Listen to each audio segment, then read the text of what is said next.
Hello.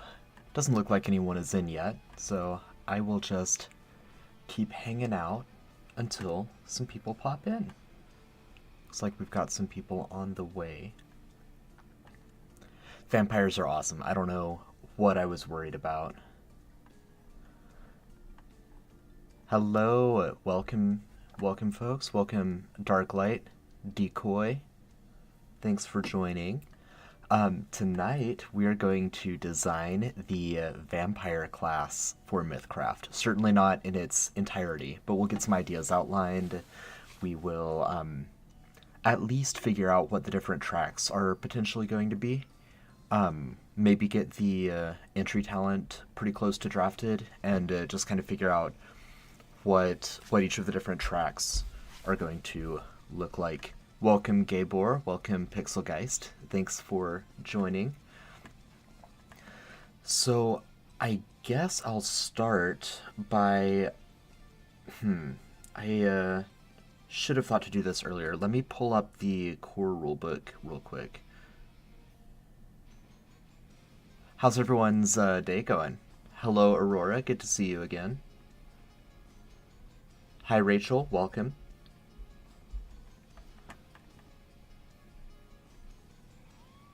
This will be both MythCraft and 5th edition. For tonight, I'm only outlining in MythCraft terms, but yes, it'll be available in both editions. I have actually already done quite a bit of work with the 5th edition vampire class and what that might look like, but I haven't touched it for MythCraft yet. So we're gonna dive in and figure that out.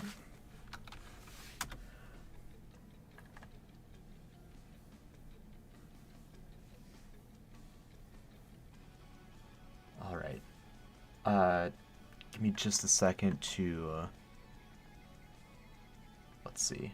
Okay, perfect. So this is sharing my whole window. So you guys can see my class tracks here. Start student teaching. That's exciting. What course or what subject? In MythCraft, we tried to give each class a healthy kind of spread of talent tracks. So the mage here is a really good example. We've got a linear track, which is just like you take Awaken Spellbook, and then you take Spell Scribe. Let me enlarge this a little bit. There we go. And then you take Awaken Spellbook 2, and so on and so forth, just all the way down that linear track. As opposed to Arcane Weaving, which is more like a menu. Like you take one talent, and then you're given a series of options, and then you take the next talent that gives you another series of options. And then eventually you get like the capstone talent. Sorcery track is more of a split track. You choose Careful Casting or Wellspring Tap, and those affect your choices as you go down. There's another example of kind of a menu track. And then down here, the Oracle has some webbed tracks, which you see in a lot of like video games. And so like you might take wheel, and then you might take wheel spells, and then pop over and take weapons, and then pop back and take Fortune's Favor. You can kind of choose your own adventure with that. But with each of the different classes, we try to show kind of a different spread of class tracks based on the different options you get. I think the Warrior is another really good example of that. The Warrior has, here we go, has one that's just completely straight, one that's very, very webbed. Protection kind of goes all over the place. One that's just a clean split track, and then one that's more of a hybrid, kind of a mix and match of different options.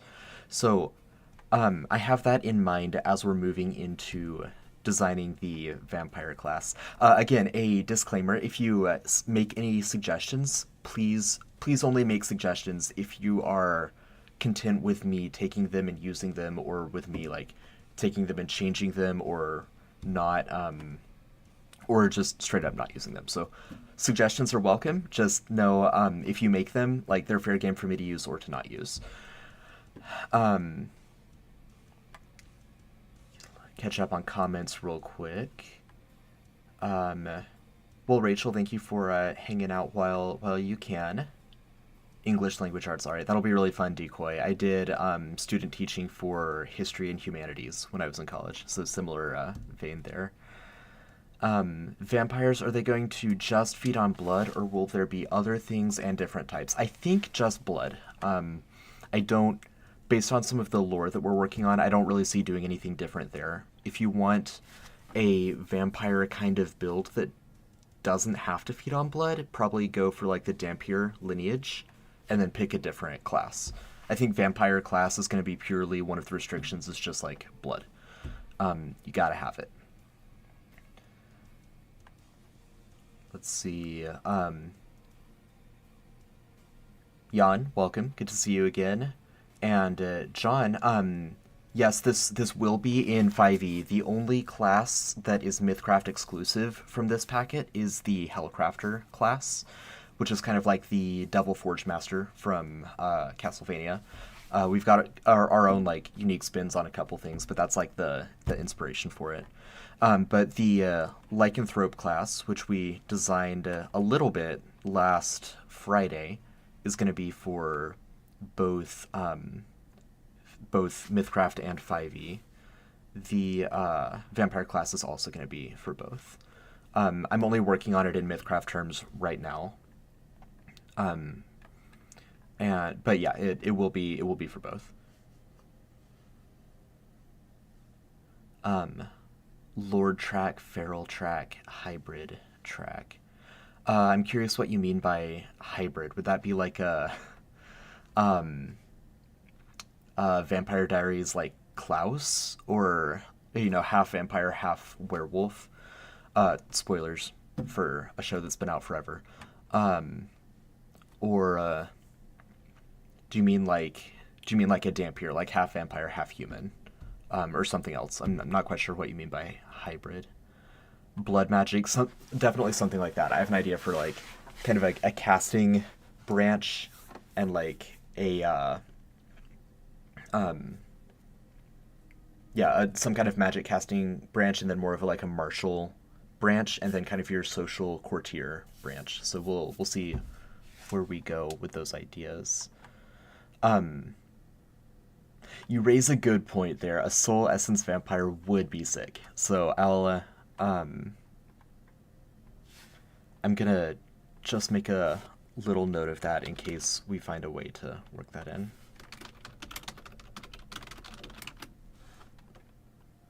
That's not going to be my focus right now, but if something really cool like crystallizes while we're going about that, then we'll see if we can work that in.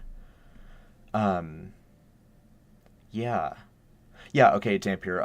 Sean, we're gonna have that as a lineage option, so you can you'll certainly have that like playstyle, and then you can choose.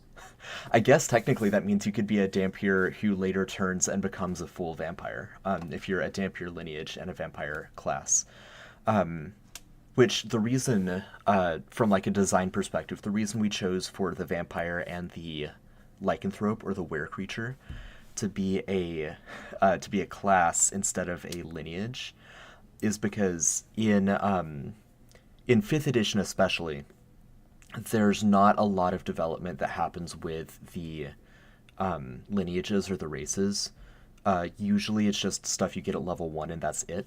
MythCraft, obviously, you advance a little bit more in lineage ideas, but we just wanted the option for vampire or werewolf to be like your entire character concept, the same way that being a fighter or a wizard is usually more central to your character concept than being a wizard, being an elf or a dwarf. There's a lot more that you can do with vampires and werewolves than just have them be lineages, and from a lore perspective, they're not lineages. I understand that like the desire to play like a vampire fighter or a werewolf druid, for example. My response to that is just multi-class, because before you were a vampire, before you were a werewolf, you were a halfling, you were an Aarakocra, whatever lineage you might be, that is separate from your vampirism. So anyone can be bitten, anyone can be turned. That raises strange lore questions with like Warforged, Remnants, Raideen, some of the more like non-biological lineages. But that's up to you and your Mythcrafter or your dungeon master. And I don't know, as we get into developing the campaign a little bit more, we may weigh in there a little bit. But yeah, I mean that's kind of the reason we're going the class route with these options. So yeah, let's jump in and get started here. I'm going to pencil in some of those things we talked about earlier. So we've got a martial track. We've got a courtier or a political. Courtier sounds cooler. But like your social, your like charisma main vampire. We've got your blood magic that was mentioned.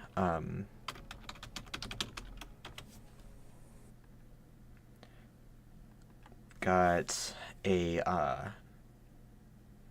see. Let's think through all of the different the different tropes of vampirism. Yeah, some kind of rogue track would be nice. Let me put that in. Sneaky stabby track. Yeah, summoning track. Summon like wolves, bats, any of that.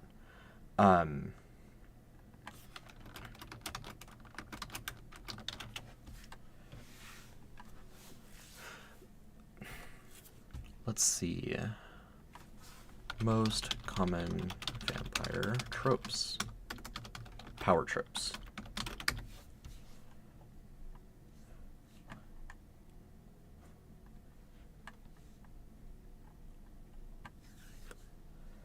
Blood rage, kind of. Yeah, I like that idea. I think we'll work some blood rage elements into it, but to go full berserker again, I would say just kind of multi-class between those two. Let's see. Biting creates new vampires. So that's a good question. Does biting create new vampires? Is it a venom, or do you have to feed them? Because I've seen both done. And I like both. Oh, hey, there's Klaus. I was talking about him earlier. I actually really like Vampire Diaries. The first 4 seasons, I think, were, if not really good, they were really enjoyable. Season 5 lost me. It just got too. They were scraping the bottom of the barrel for ideas. Ooh, I like that. Gabor, kind of like a Nosferatu kind of thing. Whoops, that's spoilers. Let me delete that or exit out of that.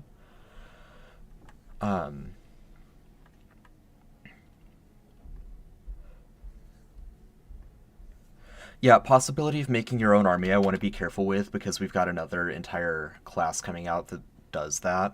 But like summoning wolves and bats and that kind of thing, enthralling people with the courtier track, like there'll be some options there. I love that, Pierre. Court order. Yeah, I love that conversation. Like, does a warrant constitute an invitation into someone's house?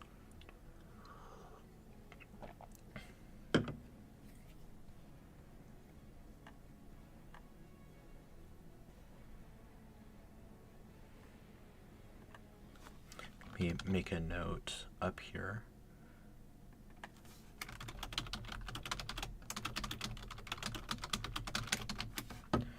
Do vampires bite or feed to turn others? I believe they feed in Ansera, but we'll come back to that.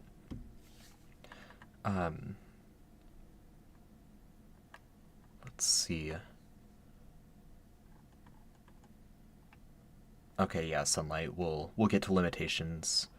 So, oh yeah, the no reflection thing is nice. I mean, we've got that in the sneaky track.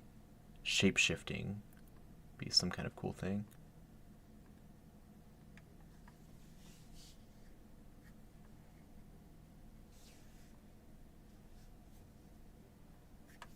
Probably a magic item to Daywalk, I think, Pierre, but maybe some kind of talent.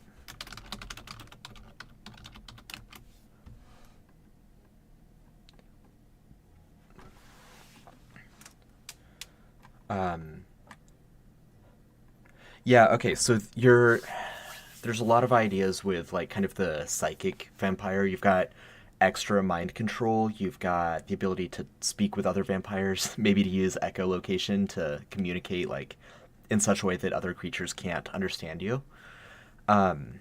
There's obviously the mind control, creating familiars, that kind of thing. Thanks, Laudamus. I appreciate that. I've got to come up with. We don't have to come up with it. I would like to come up with one more idea, so we've got 6 like good workable tracks, and then we'll scrape them away or we'll merge them together as we need to. Yeah, I'm like I've floated around the Vampire the Masquerade world for a long time, but I've never actually picked up the book and read it, so I should add that to my reading list. Um, let's shape. We don't have a dedicated like shape shifting thing. Let's do that. Flesh sculpture is good. I think that can go in with shape shifting. Yeah. Let me just see if this has anything more useful. Okay, we know they have fangs, garlic and crosses, stake to the heart. Okay, those are all things that we all knew, but helpful to get in the right mindset. Yeah, Jan, the half blood that can daywalk, I think would be the Dampier vampire archetype. Yeah, let's try that real quick.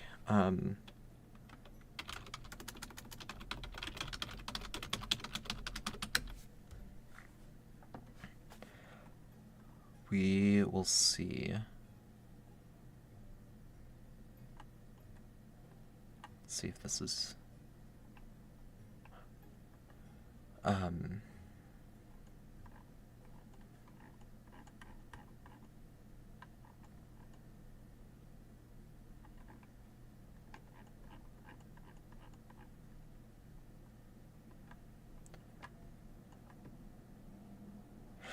I actually haven't read Dresden Files yet either. I've heard a lot of really good things about it. It's on my list, but again, I've got a very long reading list and only so much time in each day.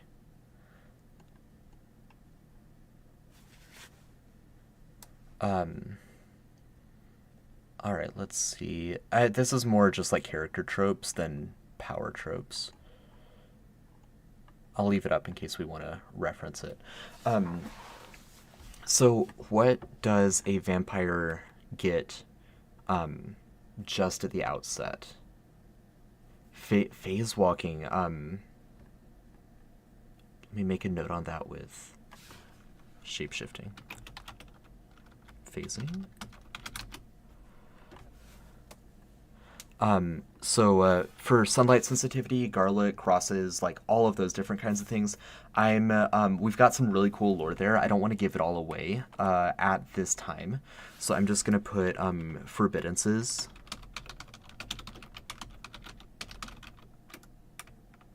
And limitations.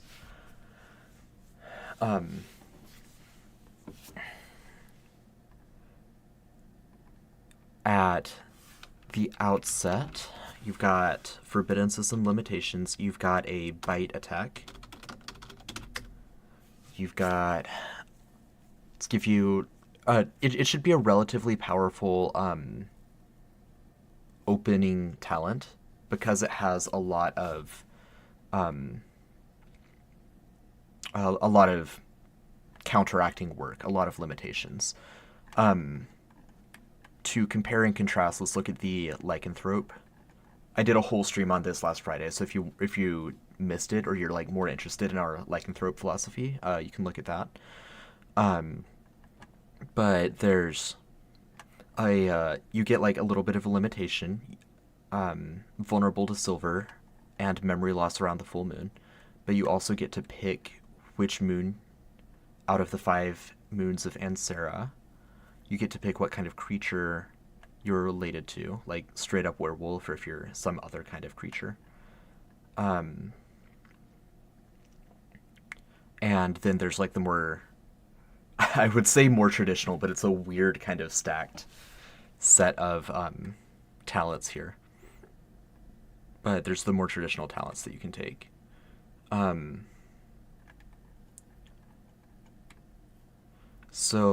Yeah, I think some kind of charm at the offset.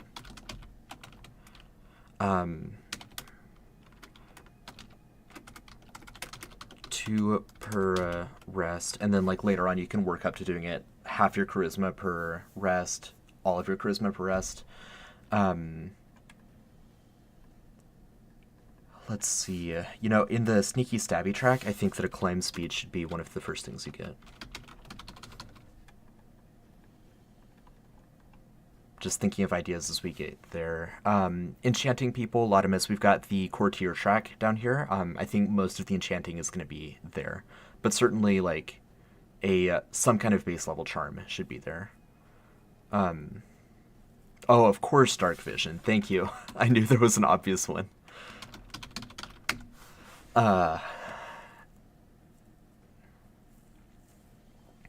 I'm not going to link vampires to the moons the way I would were creatures, Dante's Virgil, but we do have the shape-shifting track over here that we'll work on. Climbing and jumping improvements. Yeah, maybe climb speed is here, and then like climbing over, like the full-on spider climb is later on.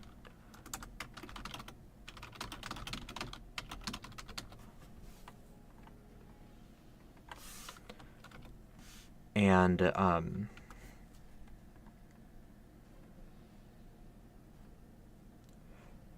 flying, not for a class entry. That's too much.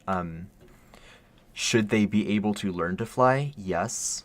At potentially level 2? No. Levitate to flying at higher levels. Yeah, that's better. I still think that's a little much for level 2. Probably. Let's see. Rename that to Shadow Hopper track. That'll be like the more mobility kind of stuff. Wow, lots of ideas here. Charm. Reaction time for vampires. Yeah.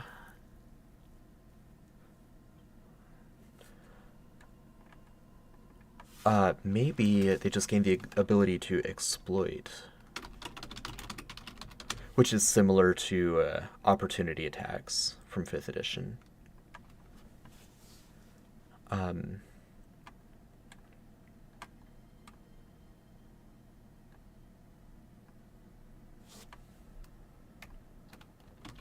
I just had another idea. We're gonna move that over here.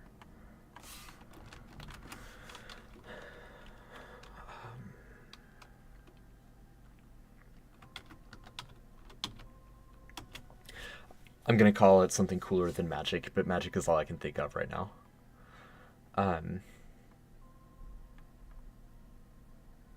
Strengthen unarmed attacks. Yeah, other tracks like that exist in other classes, so definitely some kind of thing for the vampire here. So we've got all of these forbiddances.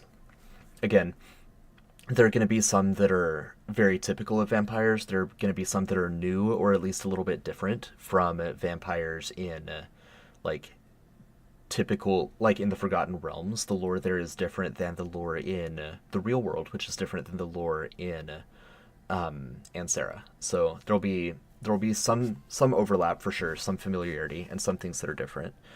Bite attack, charm, dark vision, the ability to exploit, and some kind of bonus to your speed or to your climbing. That's a lot of stuff. That's a lot of stuff.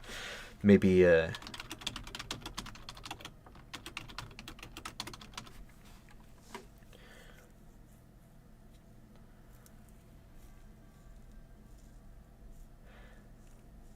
Yeah, it just depends on if that's too. I think that's a good first draft, right?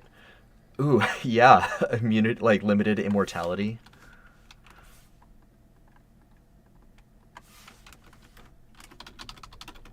Actually, hang on. I'm gonna put the limited immortality in the Bloodmancy track.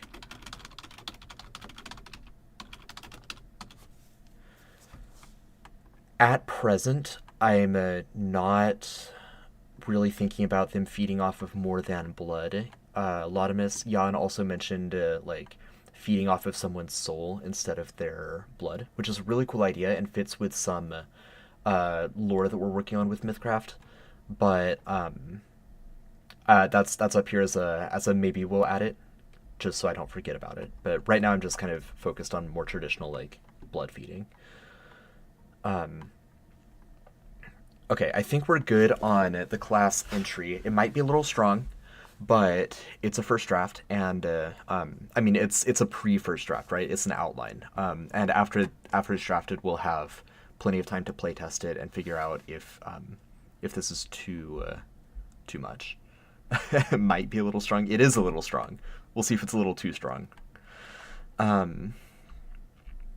right, martial track. I saw a bunch of ideas here. Let's just spitball them all real quick. Martial track.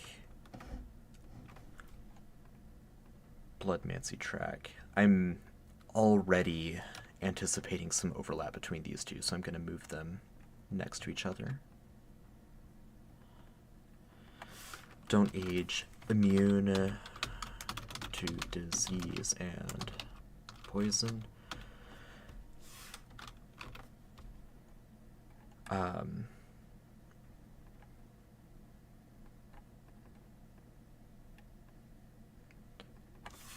Except for being poisoned by garlic, etc.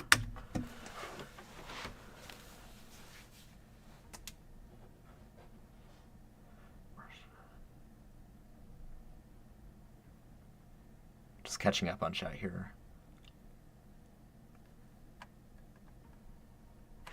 Yeah, limitations about how quickly they need to feed, or how often they need to feed.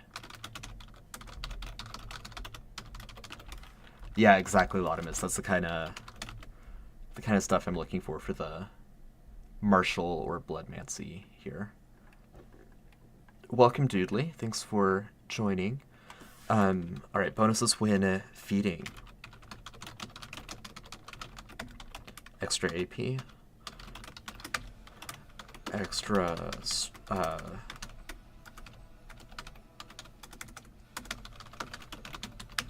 attribute mods, attack, damage, whatever that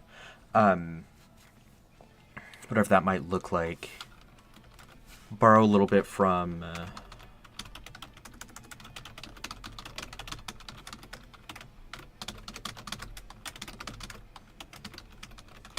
might borrow a little bit from Berserker, Ranger, or Warrior. I wouldn't copy like directly, but there may be abilities like the Ranger gives you fighting instinct, survival instinct ability.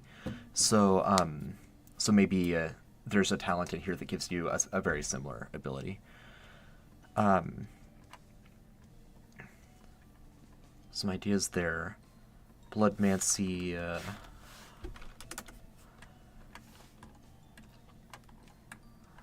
Again, some overlap with the magic track here.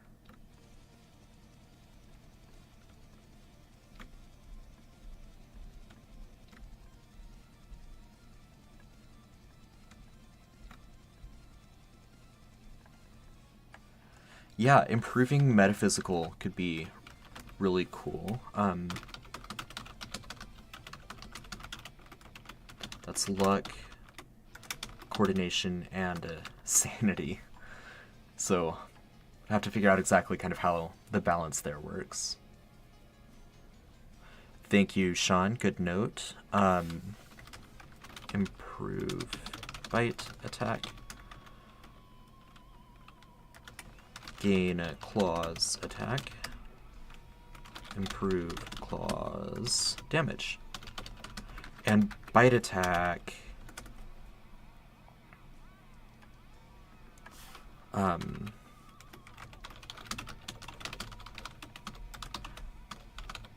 Might add bleeding to enemies, might add healing to you.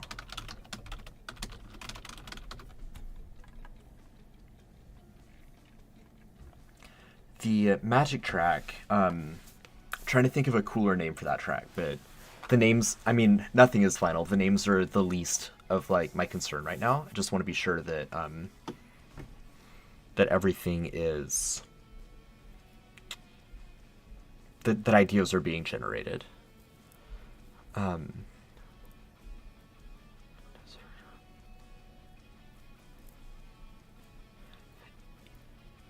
Yeah, Dante's Virgil, that's a good idea for like a bonus action attack for 5th edition.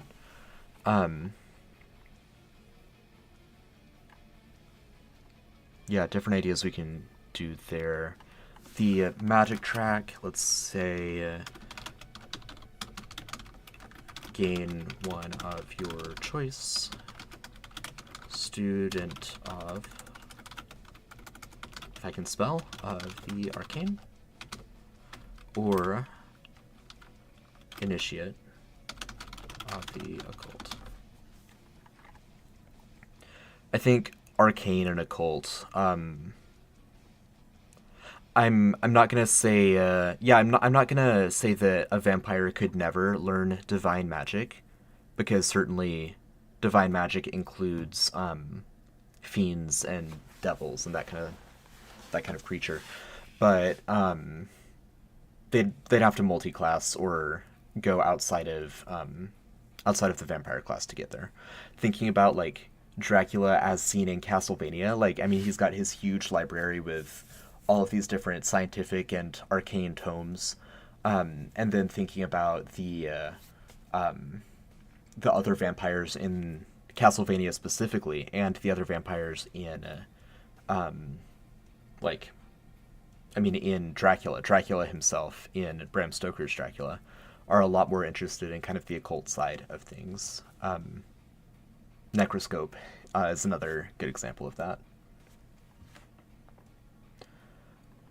I can't remember Aurora, but I like that. Dark arts.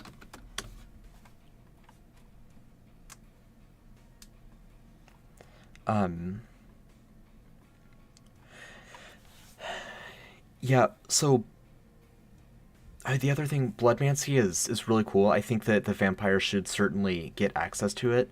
I'm not sure about it being its own full track right now. I might move it into Martial, or I might move it into Dark Arts. Let's see.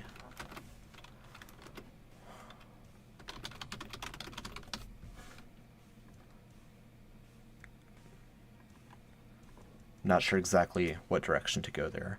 Courtier track, improve your charms.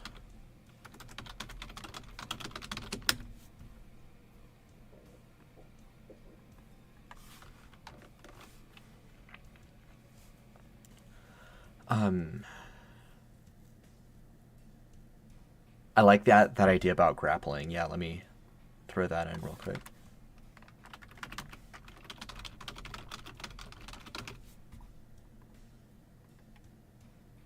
Yeah, I'm thinking about maybe a half track for Bloodmancy.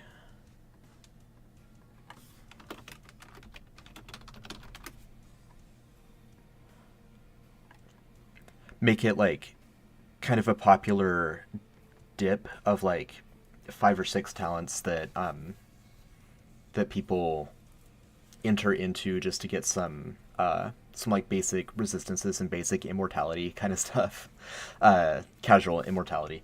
But yeah, maybe it'll go Crimson Curse or Crimson Thirst. Maybe it'll go Dark Arts. Maybe it'll stay its own. I'm not quite sure.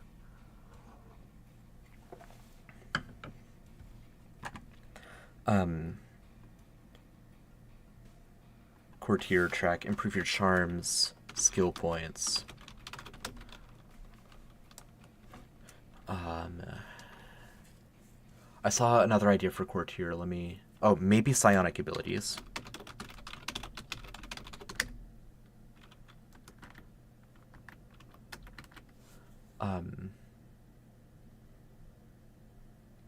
Compulsion to... Yeah. Not like a full charm necessarily, but some kind of effect.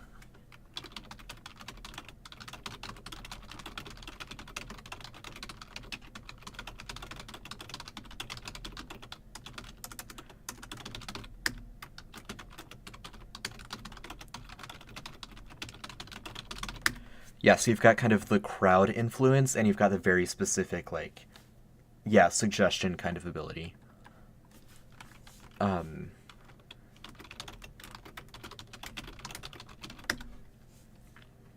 TA against charm creatures, that's really good.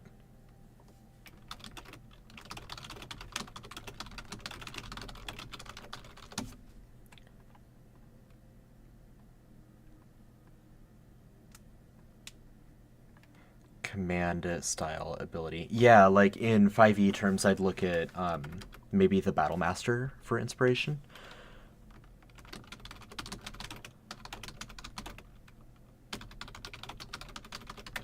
Check Warrior and Zealot for inspo.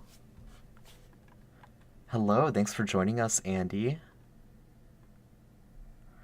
Alright, we've got some disguised stuff. Yeah, Troubadour. I should look at the Troubadour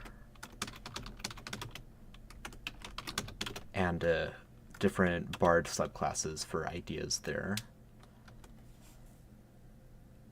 Ooh, that's really cool, Darklight. Yeah, that's almost that's like some of the professions in the MythCraft base game, like the name is escaping me.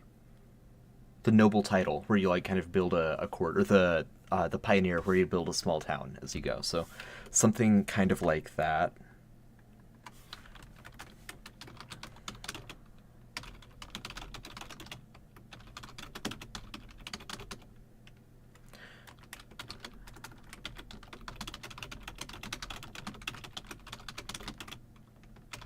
I know Grant was really wanting to make a courtier profession, and so maybe just having some abilities where you like immediately get to dip into that profession and develop it as you go, something kind of like that.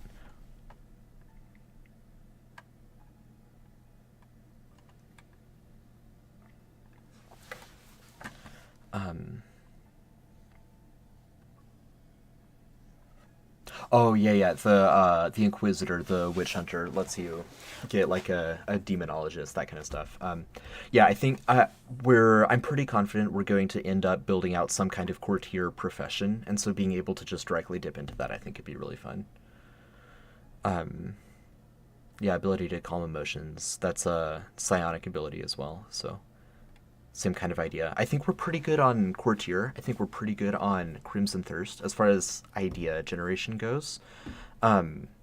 After we get through the rest of these and decide if we're going to keep all of them or combine any of them, at that point, I'm going to figure out what kind of class track makes the most sense with them. If it should be linear, if it should be webbed, or if it should be kind of like a menu built more wide than deep. And maybe actually draft a couple talents, but probably more likely what we'll do is we'll just write out kind of outlines of how and where the different abilities would get unlocked.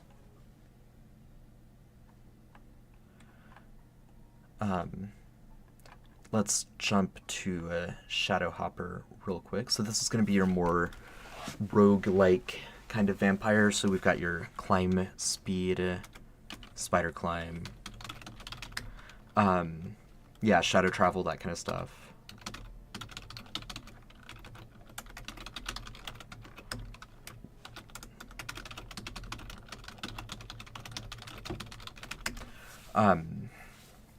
Trying to think of other roguish overlaps. Gain sneak attack dice when you're feeding.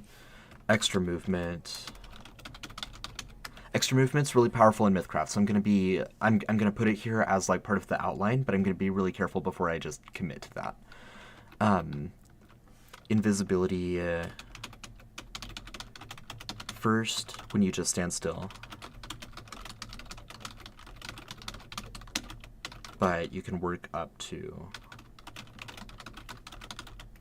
something like 5e.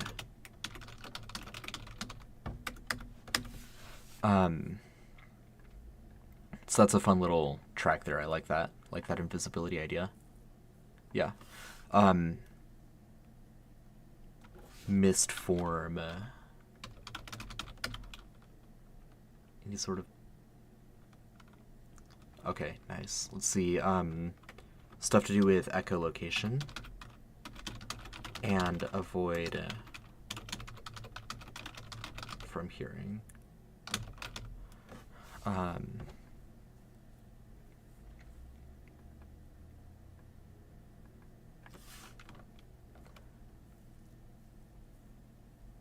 Shadow weapons, maybe. You can access that through a couple other different ways. Yeah. There's different kinds of weapons, natural and otherwise, that you can conjure or enhance through other magical abilities. I'm not sure about building that into the class. Improved dark vision. That's a really good one, Latimus. I like that a lot, Pixelgeist. Yeah. Don't show up for divination.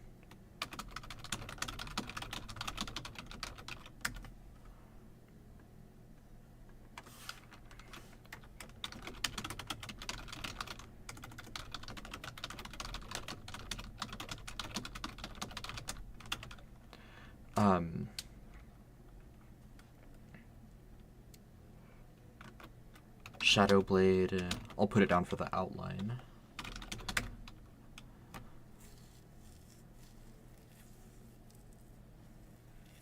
That would be really cool, Jan. I like that idea.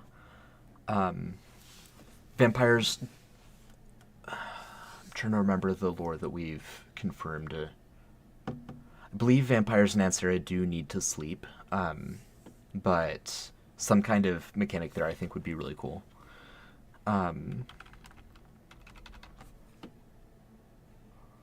What other magical abilities was I gonna include?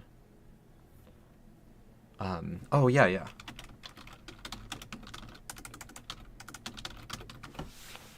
we go. Just make areas of darkness. Not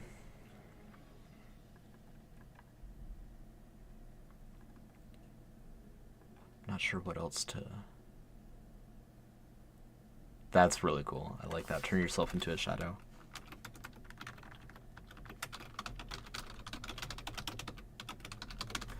And that's looking pretty good for different Shadow Hopper ideas.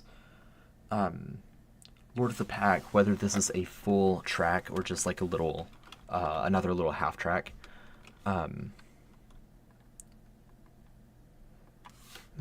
lots of good ideas there. Let's see, lunch.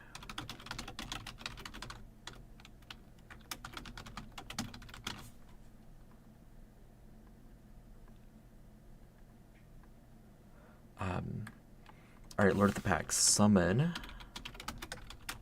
wolves, bats,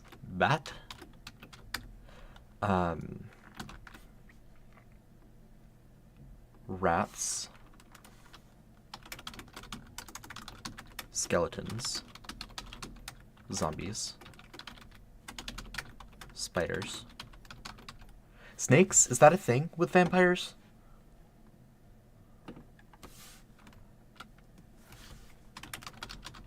Shadows.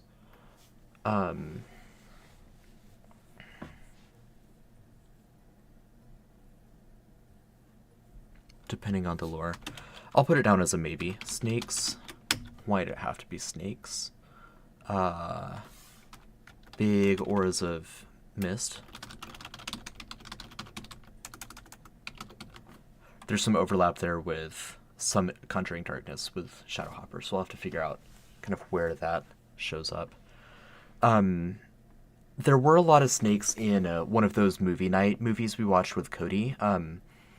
It was I enjoyed the movie. I do not like those as vampires. It was the one that ended in like the Mesoamerican ziggurat.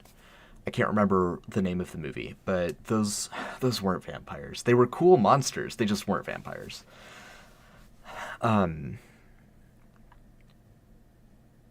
Yeah, that's really cool. Heal the conjurations with blood.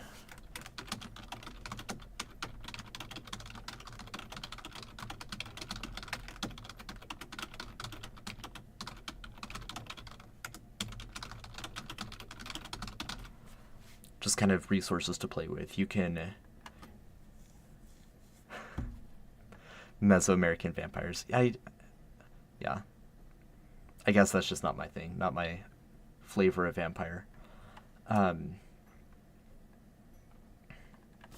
Yeah, auras, but just your summons. That's really cool. I've also got to be careful there with the Hellcrafter. Again, we can always just like draft them both and then figure out where they're too similar and go from there. Alright, we've got 2 more big ones. Whoops. Shape-shifting track.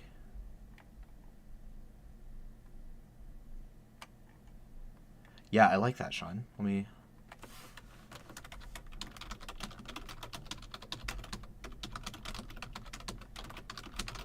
I like that with dark arts, too.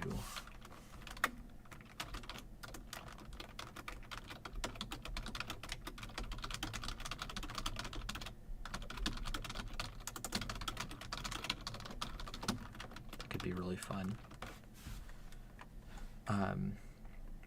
Shape-shifting, let's figure out some ideas here real quick. Oh, yeah. Transforms into mist. Oh, mist form is in the Shadow Hopper track. Should mist form be in the shape-shifting track, though? Having a Nivets moment for you homebrew fans. Blood Dragon at high levels. That'd be really cool.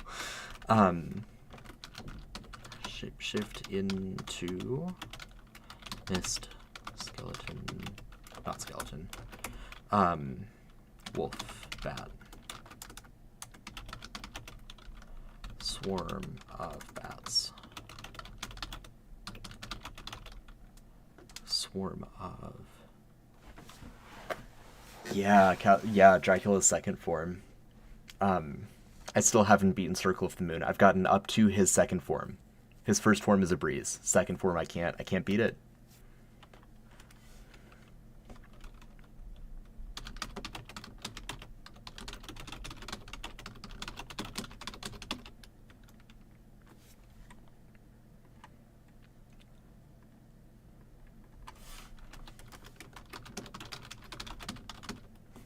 Some kind of spectral form, yeah.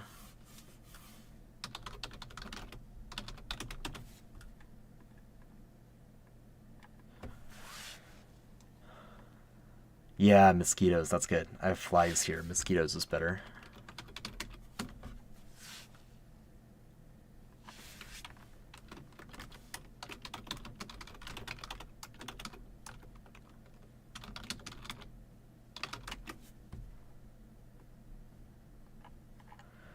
All right. Feel good about that. It may not be a super, like, ice-quitos.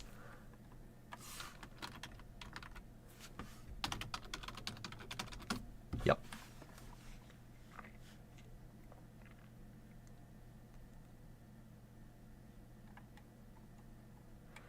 All right. So, Bloodmancy and Dark Arts. I need to see. I think these are probably the most natural to combine. I don't know. A lot of people are gonna want the, like, you don't age anymore, you're immune to disease and poison kind of stuff.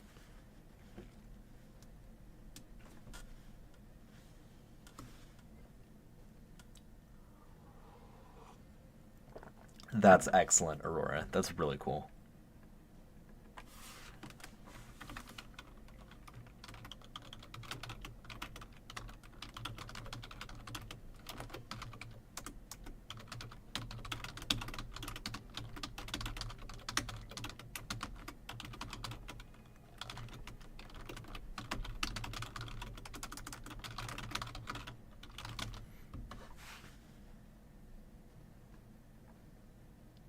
Right.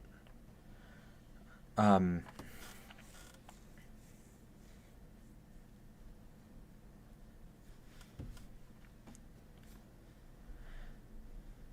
Whether vampires inherently age or not depends, I think, in part on your mythos, and or depends. It depends entirely on your mythos, right?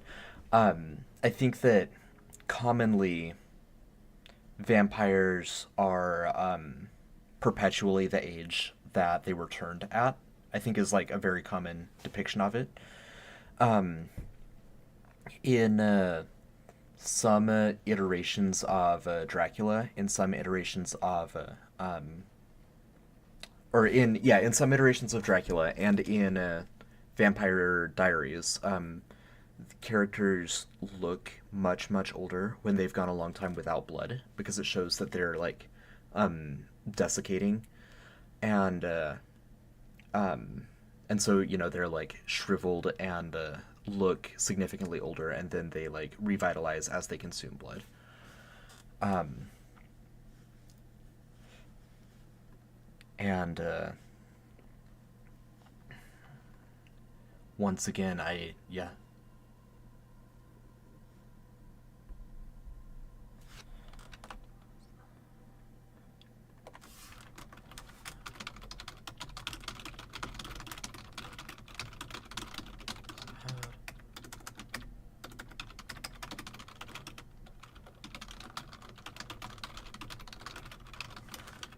That's really cool.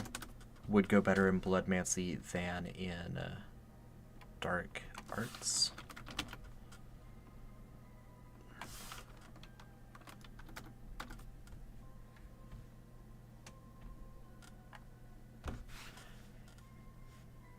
LOS. LOS. I can't think of what game LOS would be.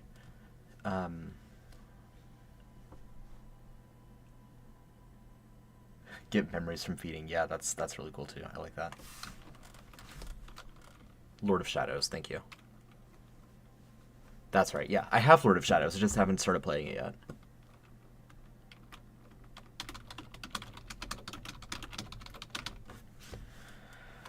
Um, Man, okay, we've got a ton of ideas here. Those all look really good. Shapeshifting track is a little bit light, but I think it's just like different talents to improve like how frequently you can do it and what forms you can change into and how powerful, how much health those forms have when you change. Basically kind of like a little mini druid track. So I think we're good there.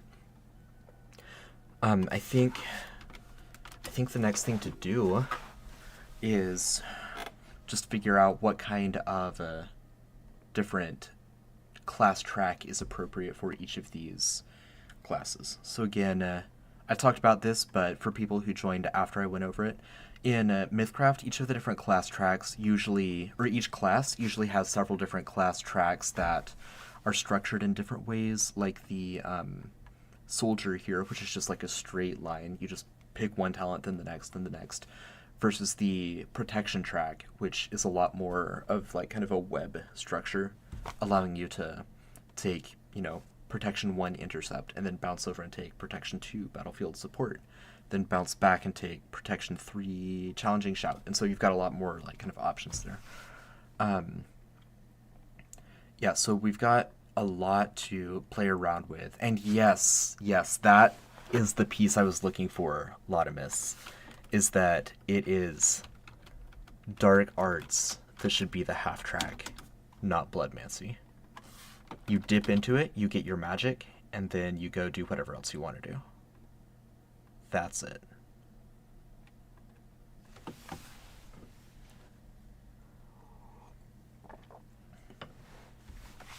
So, out of these, I think that the obvious, yeah, as Laudemus said, I think the obvious half track is Dark Arts. Shapeshifting and Lord of the Pack may merge into one. I think that makes a lot of sense too, Pixelgeist. I think that Primal Source, probably not. I'd say just like take Warden of the Primals separately if you want to be like a primal vampire of some kind. I think Crimson Thirst is probably going to be the one that makes the most sense to be just like kind of a linear track. It's very straightforward. You drain people, you suck their blood, you get more strength, you go fight more. It's pretty direct. Shadowhopper is the other one that's pretty straightforward, but it is more about like subtlety and tact, so it makes sense for there to be more choices as you go. Probably some kind of split or webbed track with that one. The Lord of the Pack / shape-shifting track. I think that one is primarily menu, as we were talking about earlier.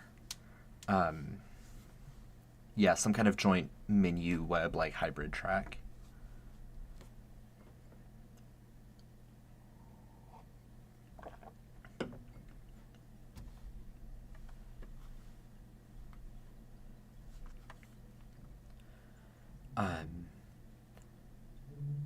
Yeah, Darklight. So in 5th edition, that's probably the kind of mechanic you would see in either Bloodmancy or Dark Arts. With MythCraft, that would look like you regaining spell points based on like training people.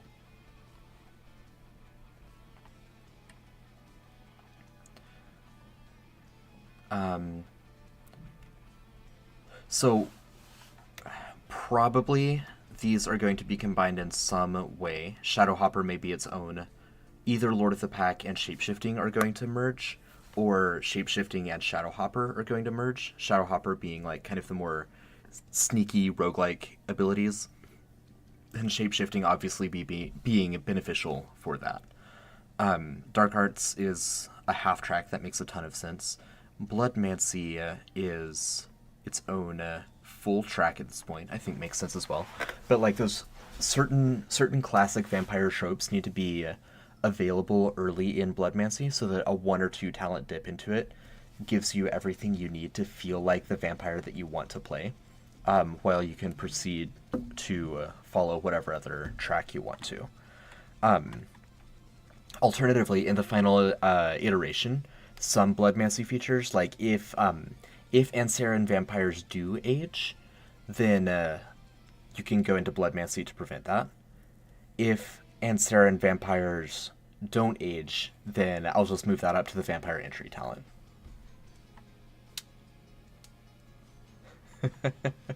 That would be funny, yeah. To play a Moon Druid, you've gotta be a vampire.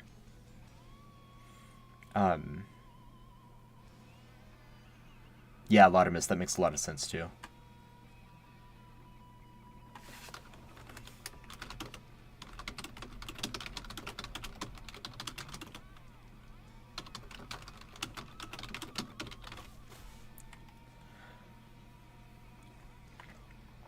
So I think the next move is to take each of these and just deconstruct them a little bit, and then kind of rearrange them to figure out what makes the most sense here.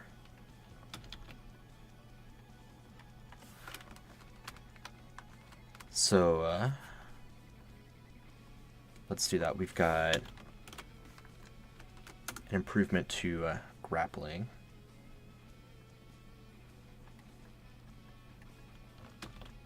You know, I'm just gonna...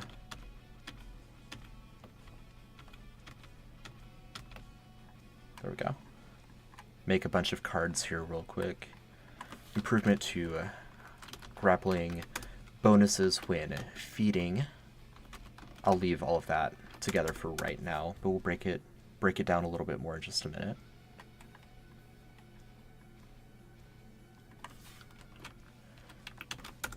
Borrow a little bit from those different classes.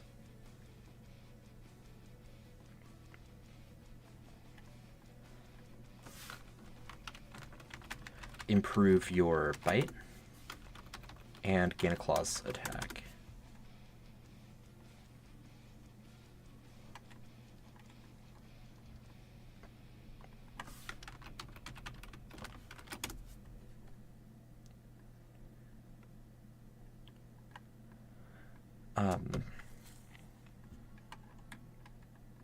Alright, I no longer need these. Went a little overboard there.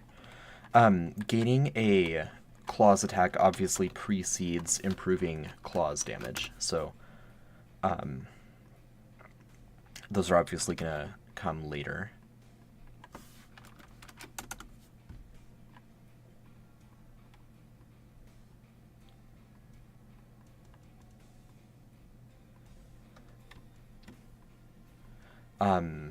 Pixel Guys, that is a really cool idea. If you said that earlier in chat, I'm sorry I missed it.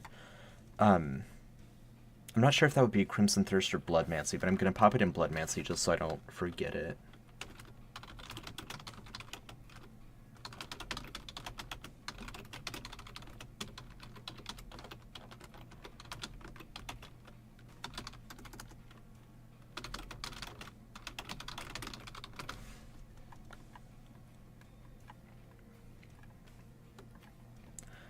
Some kind of improvement to grappling. We'll make a couple of those.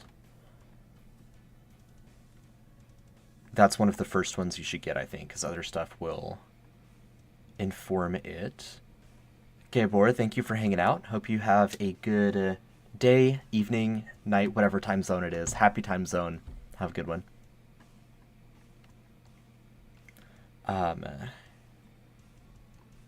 Okay, bonuses when feeding. We've got extra AP. We've got extra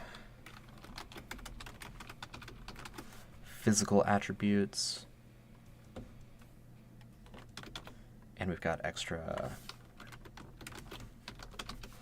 metaphysical attributes.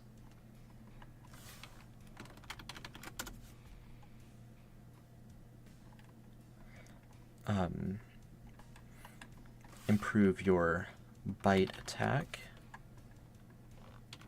with a couple different options there.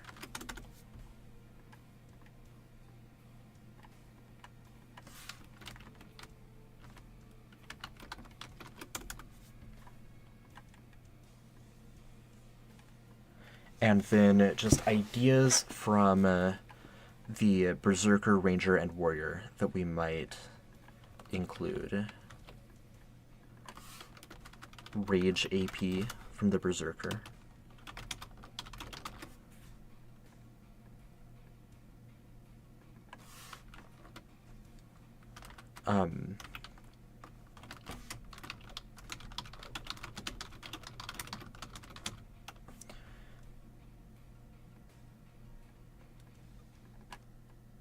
What is the name of that feature from the Ranger? Let me find it real quick.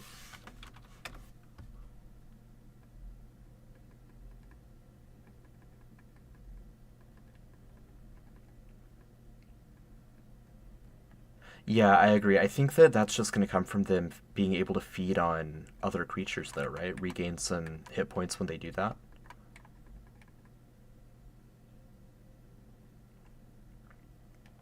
That's Rogue. We're almost there. There we go. Fighting Instinct. That's what I was thinking about.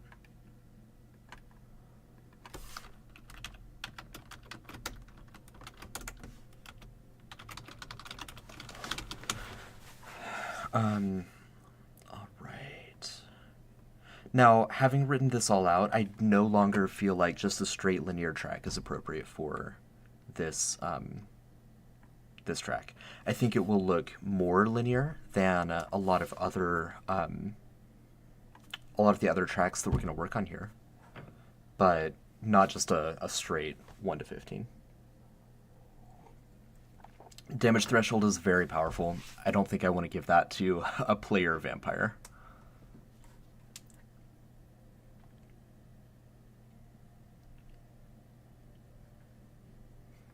I suppose it could be a certain number of times per day, right? You gain a damage threshold of, like, your level, I don't know, endurance per day, that kind of thing. Exactly, Vampire Knight versus Vampire Hunter kind of split here. Let's go ahead and add some kind of tanky defense thing.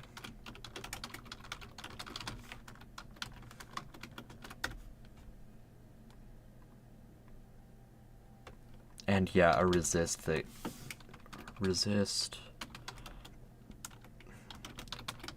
DR or DT overcome by various vulnerabilities.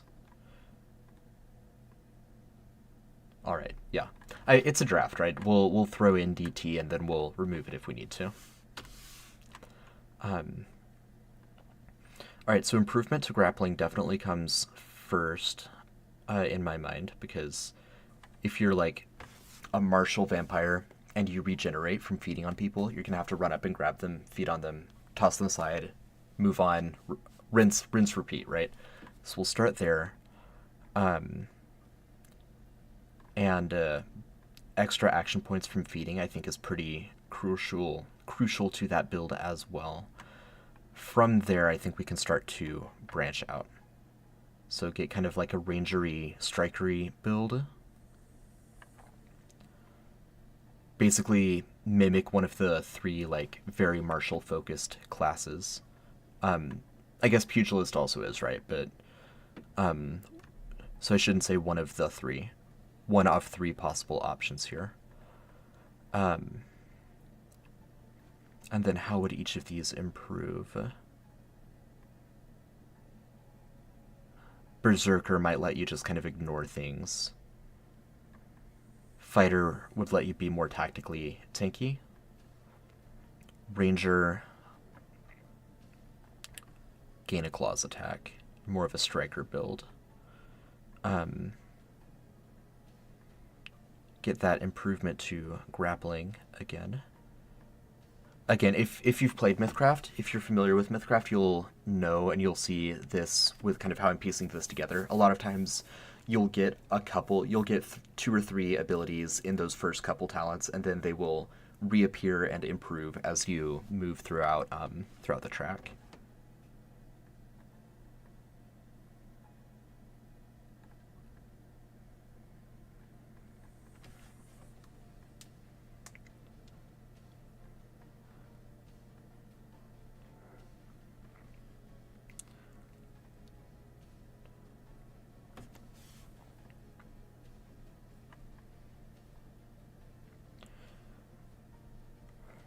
I'm thinking, and that doesn't translate when I'm not also speaking. My thought process I just went through was trying to think of how many capstones I want this track to have. If I want it to be one, like, Crimson Warrior capstone, or if I want it to be three different capstones, kind of based on whether you went that warrior or berserker or ranger kind of approach. Grim the Dreamer, absolutely. My note at the top of the stream, though, was if you give advice, you've got to be okay with me using it, or with me like taking and changing it, or with me just like not taking it. If you want to save advice for like a project that you're working on, like some kind of homebrew thing, then don't give it here. But otherwise, yeah, feel free to.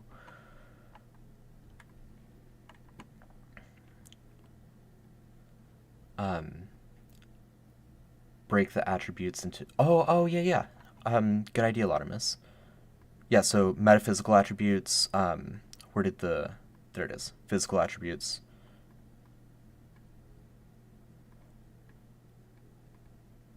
Oh, man, and then, of course, mental attributes just makes too much sense from the perspective of keeping each of these three different branches having something that's like going on.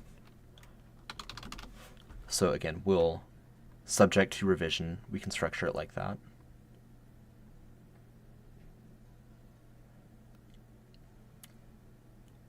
The warrior has kind of the metaphysical knowledge of the battlefield, right? The berserker is brute strength, and the ranger is more intellectual, more tactful.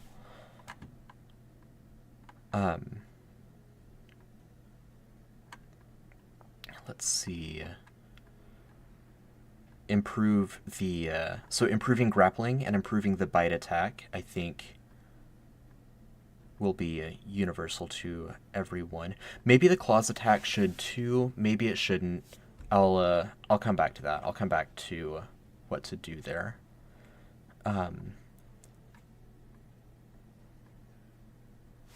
Just a couple other ideas that I had here.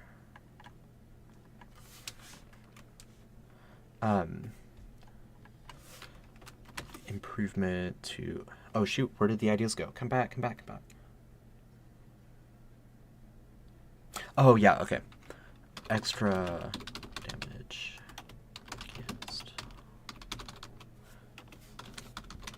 Extra damage against bloodied targets, right? They're kind of reveling in the carnage. They're shark-like in a way.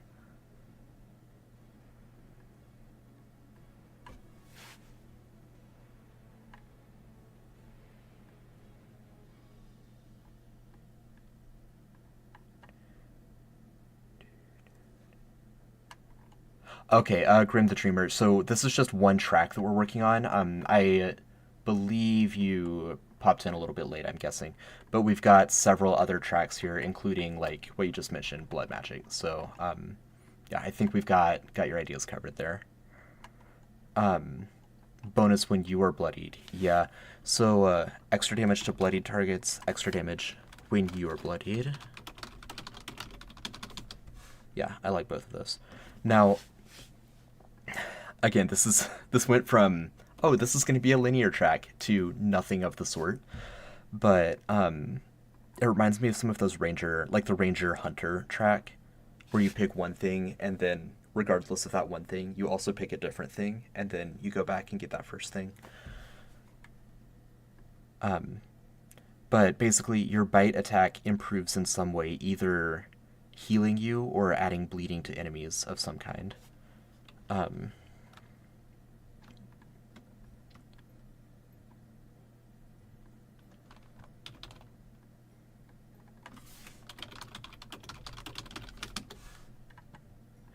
Right now, yeah, we're doing kind of a melee-focused track.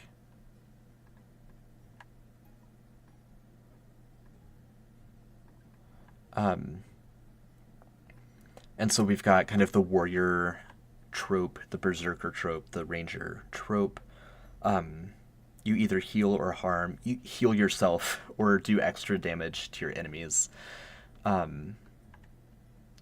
Right, exactly. Kind of like tear, bite and tear as you're moving along. And then... Oh, here we go. It's not quite a perfect parallel, but close enough.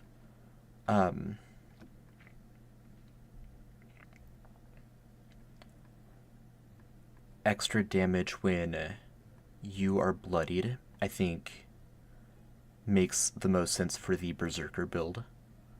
Extra damage against bloodied targets would be the tactical warrior. You know, focus fire, take out one enemy at a time. And then we've got the improved claws damage on the other side. So, and that's just kind of across the board, right? But it's not as powerful, but it's also not conditional. So that feels really...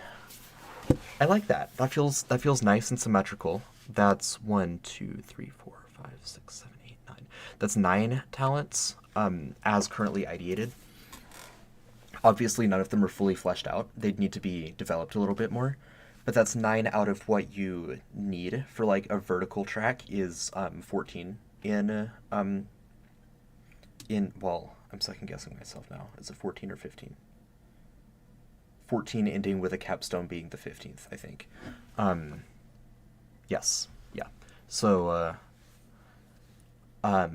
we would need 14 talents and then whatever capstone appears at the end.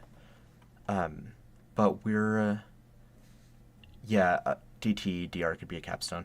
I think we're on a really good track here because, I mean, you know, if we just take these abilities and then make them more powerful, now we're looking at around 14 talents. So this structure for this track I think is really good. This is what I originally wanted to do with the lycanthrope, and then it took 2 hours just to get the first, like, basic kind of structure down. So... Maybe a sequel stream at some point for the lycanthrope. But I feel really good about that Crimson Thirst track. And then capstone, not campstone, capstone or capstones down here at the end.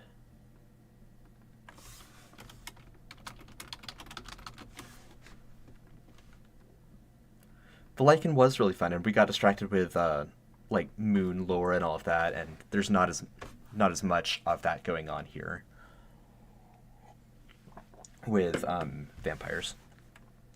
So Crimson Thirst is in good shape. Bloodmancy, let's knock out Dark Arts. That won't knock on wood. That shouldn't take a very long time. We'll get some momentum going here. So when you take it, you choose one, Student of the Arcane or Initiate of the Occult. Pretty straightforward.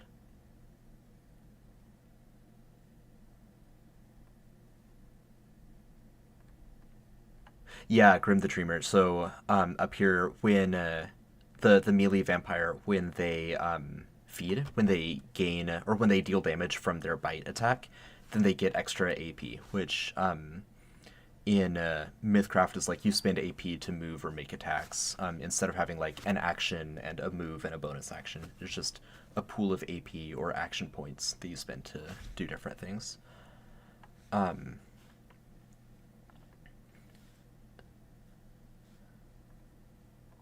Yeah, so we've got, obviously the first thing in this track is you get either arcane magic or occult magic.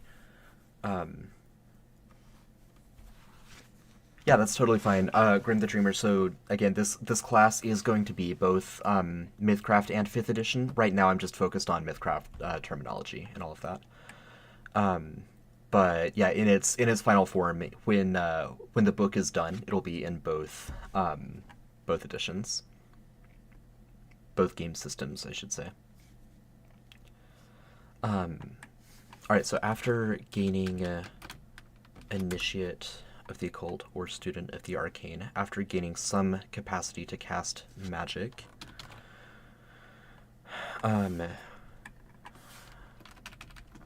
feeding on people, I believe Pixelgeist just mentioned this. Feeding on people reduces the amount of action points you have to spend to cast a spell, or it gives you spell points back, or for a short amount of time you can cast a spell for fewer spell points. So a lot of cool ideas there. That's enough to make several talents. Some kind of modification to damage dealing spells.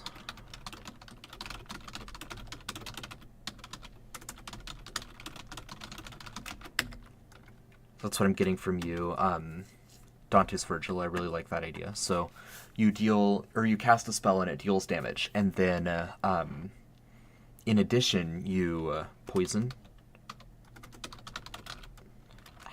What happened to my spelling there?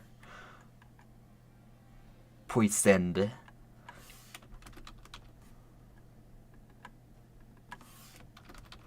You poison the creature, or staggered, shaken, chilled,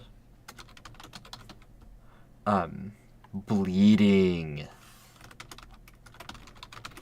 etc. All of those are different conditions that you can get or give in MythCraft. So, ideas there. And then, I think the other... let's see. Oh yeah, gain or give Psyche talents. Some kind of way to interact with Psyche talents, and that's a mechanic new to Veil of the Eternal Night. It has to do with sanity and such. Hi, Veil of the Eternal Night. I didn't say this at the top of the show. We are in our last 10 days of our Kickstarter, Veil of the Eternal Night, which is a 3-book gothic, grimdark, vampire horror campaign, tabletop role-playing game campaign for both MythCraft and Dungeons & Dragons 5th edition. Veil of the Eternal Night includes character options, as we're working on right now, and includes a massive campaign going from level 1 to 20 in 5th edition and level 1 to 30 in MythCraft, from level 1 to maximum level, whichever system you're playing in. that's what we're doing. You can check it out at theeternalnight.com. We are... Let's actually take a look at where we're at.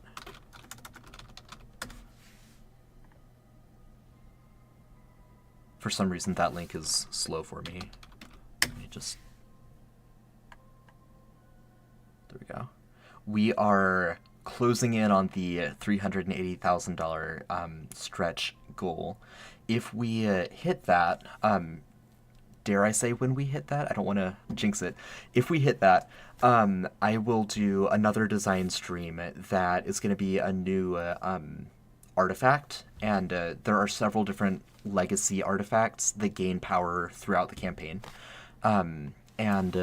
The artifact that I design is going to be chosen by group vote. So once we hit that, I'll do some announcements, I'll get the word out, and I'll start collecting votes about 4 different artifacts that that I might design, and whichever one ends up winning is the one that I will design. So that's what Veil of the Eternal Night is. That's where we're at. I think most of you know that, but just in case. Whoa, okay. My chat just jumped. It looked like it froze there for a second.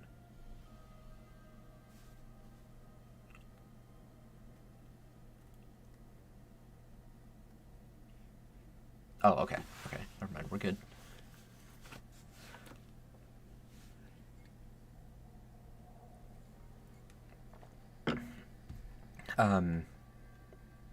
Alright, so Psyche talents, and damage dealing spells that get modified in some way, feeding on people to reduce action points or to regain spell points, different iterations of that. And I think the only other kind of branch here is, and maybe this is becoming a full track, I don't know.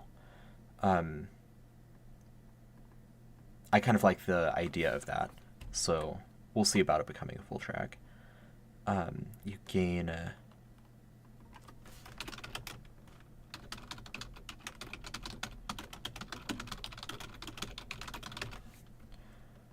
so you can take this talent to gain both, and then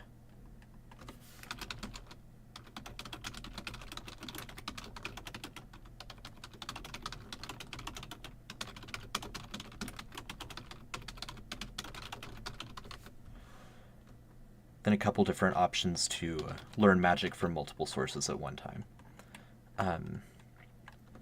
Let's spread this out a little bit.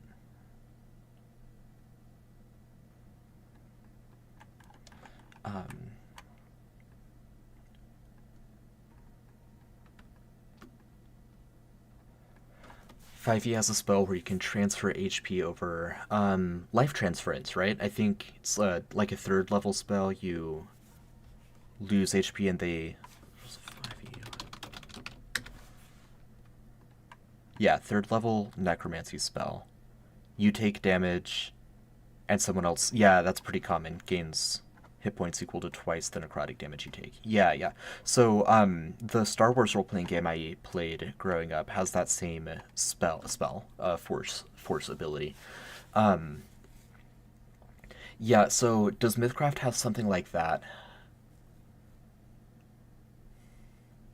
I don't think we do yet. I wouldn't put it just in dark arts. I would put it probably in occult, in the occult source of magic, and so anyone who can learn the occult source of magic could potentially learn that spell. And so then the dark arts vampire could still learn that spell by gaining access to occultism.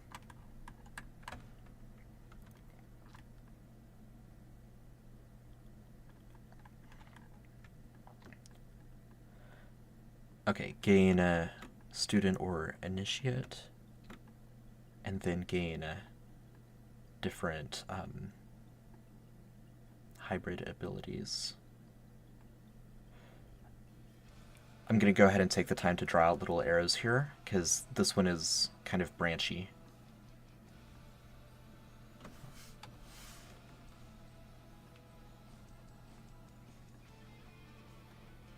A menu track is what I would call that.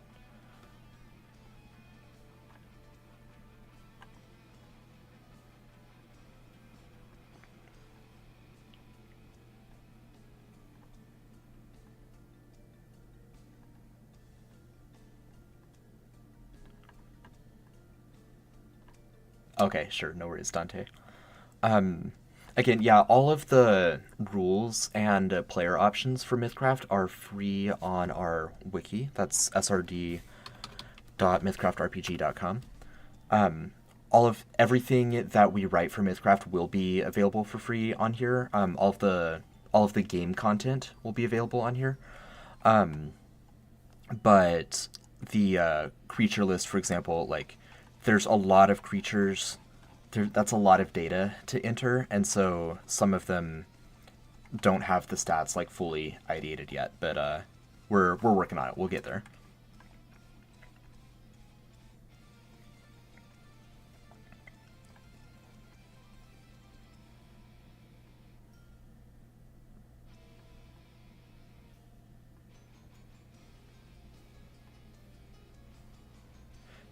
Yeah, where did we put the idea for the Nosferatu monster?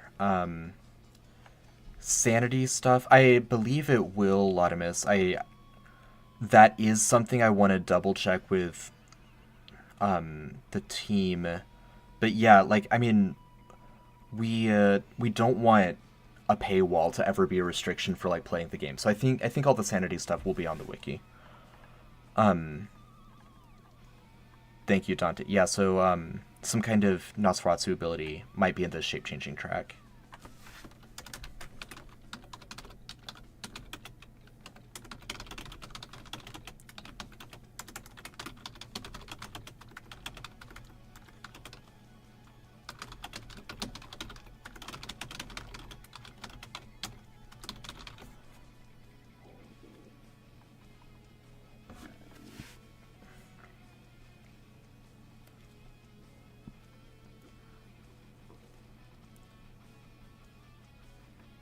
All right, so I would definitely tighten this up and make it look cleaner before releasing it in like the MythCraft rulebook. But this is a good kind of outline for this class track. I feel like it's not a full class track. It just gives you some additional options for spell casting. I would be really excited about this. I'd like to make. Did I misspell it?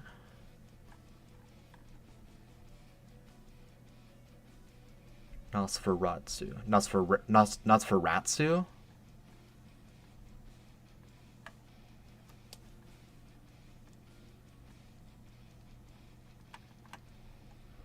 Um, all right, Dark Arts track is looking good. Let's see, 6:30. Um, at this juncture, I've got probably. Well, thank you, Aurora. I wasn't sure. I was like, did I completely mispronounce something? I wasn't sure. Okay. Um, I've probably got one more class track in me at this point. Do we want to try to mix Lord of the Pack and shape changing together, or look at the Bloodmancy or Courtier track? Shadowhopper, I think, is going to be fun, but it's also going to be a lot more kind of direct to build. So let's make it a choose your own adventure. Well, where do you guys want to go from here? And if it ends up being like a really fast, just kind of break it apart into multiple talents and move on, then we'll see. I can do.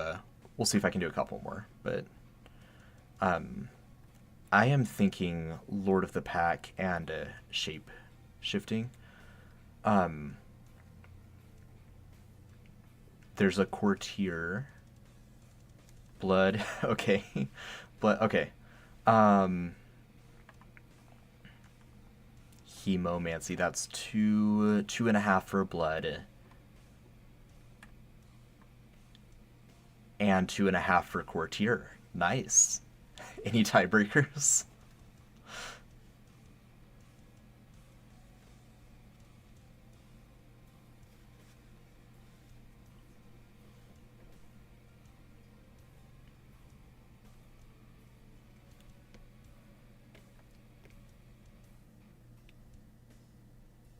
looks like the tiebreakers go into the courtier. All right. All right, let's see. Let's break this guy apart. Let's see if I can do both. Let's start here and see.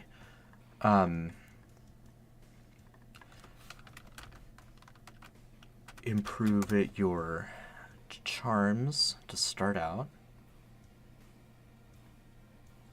That's pretty obvious, kind of on the tin.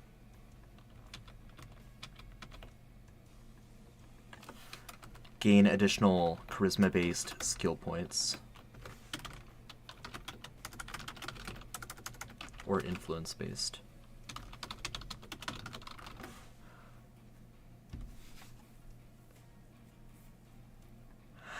Courtier, this is like your vampire that is really, yeah, social, sociable. Your charm works better. You've got more command over individual people, over crowds. This one might be the one where you can have like a familiar. Yeah. I'm gonna add that real quick before I forget. I'm a familiar. Ignore that. Dracula doesn't want anyone to know. I shouldn't have said that.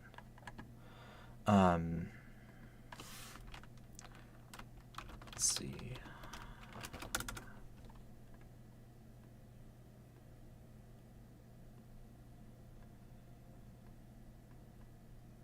Yeah, the Bard of Vampires.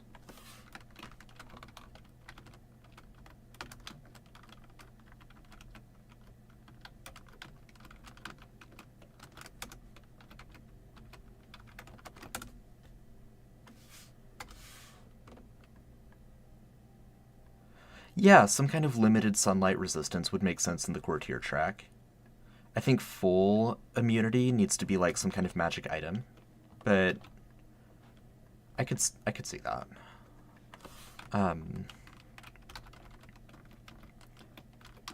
Full magical charm Jedi mind trick.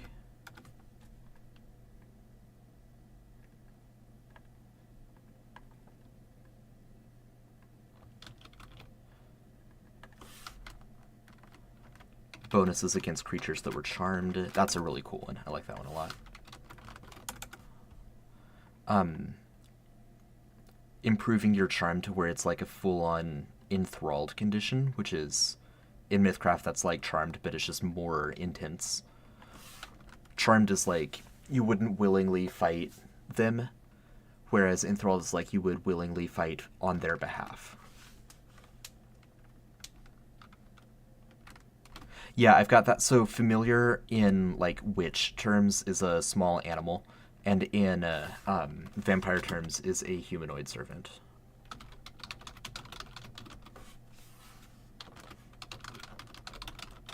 But separately and also spawn or thralls.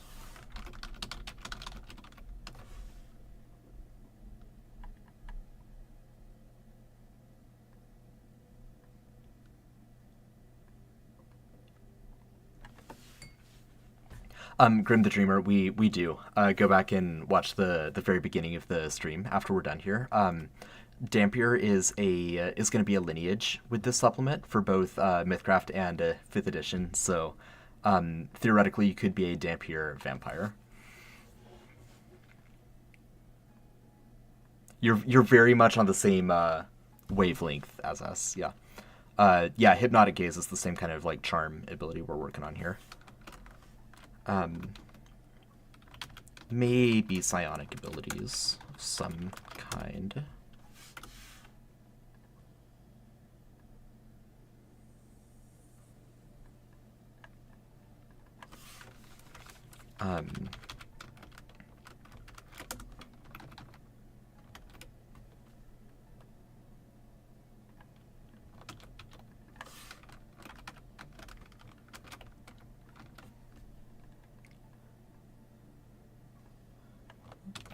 There we go.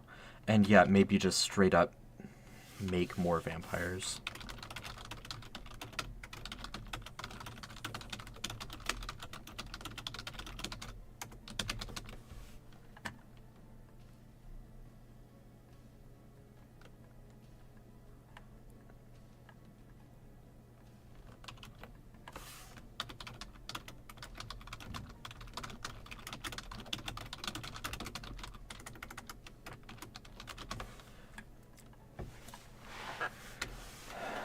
right.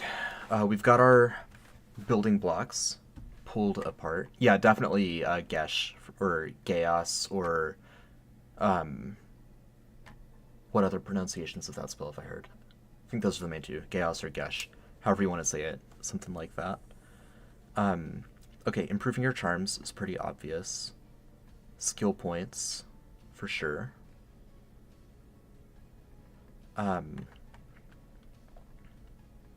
Improve your charms is going to happen a couple times. Let's just make some copies of it.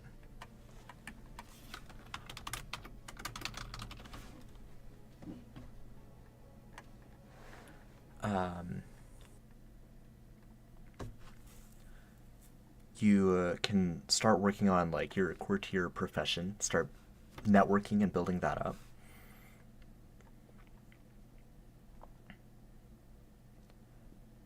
Compel individual people somehow. Very similar to improving your charms, but just like temporary, like wipe their mind kind of deal. Maybe this is the, now that I'm looking at it, maybe this is the linear track. You just gradually get better and better at controlling people. Exactly, yes. Grim the Dreamer. So in 5e terms, Vampire would be the class, and these would be the different subclasses that you pick. In MythCraft, each time you level up, you just choose a talent. So when you become a vampire, you would get the vampire entry talent, and then at vampire, like at level 3 or 4, whenever you level up in vampire, you would just pick like the Crimson Thirst track and start getting those talents, or the Courtier track and start getting those talents. And one of the big like design benefits of MythCraft is you can bounce back and forth between tracks, unlike in D&D. At least in D&D Raw, I usually like to allow people to access other subclasses that they didn't choose through magic items and that kind of thing, if they want to try playing with multiple subclass features. Yeah, so I think linear track actually makes a lot of sense here, because you just get better and better at exerting your will.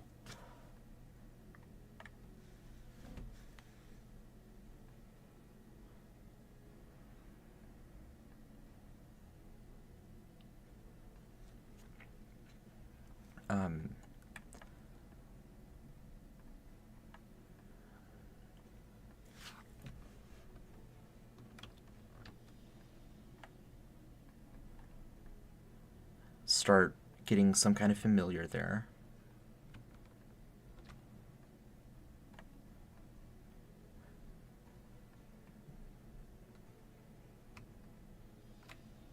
Yeah, gaining the ability to turn other people into full-on vampires is the level 20 ability that I ideated for the D&D vampire. Still subject to revision because it hasn't been like play tested and all of that, but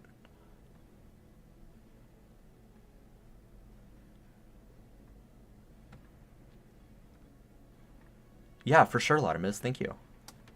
Any kind of inspiration there? Again, like I'll if it's a short story or something like easy to consume, I will do that more quickly. Dresden Files is something I want to read, but it's a full series, right? Like it's a multi-book endeavor, and I've got enough of those going on right now.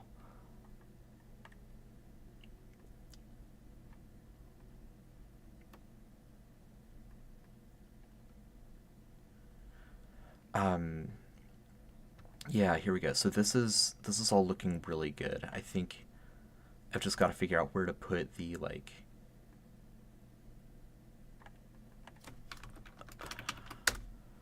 auras and kind of social control, battlefield control kind of things. Yeah, I thought it was a large book series. I have heard of their role playing game system, but at least with something like that, I would rather start with the novels, because the novels, as far as I'm aware, came first, as opposed to like Forgotten Realms novels, which generally most, as far as I'm aware, they all came after D&D started, or after 3.5 started using the Forgotten Realms.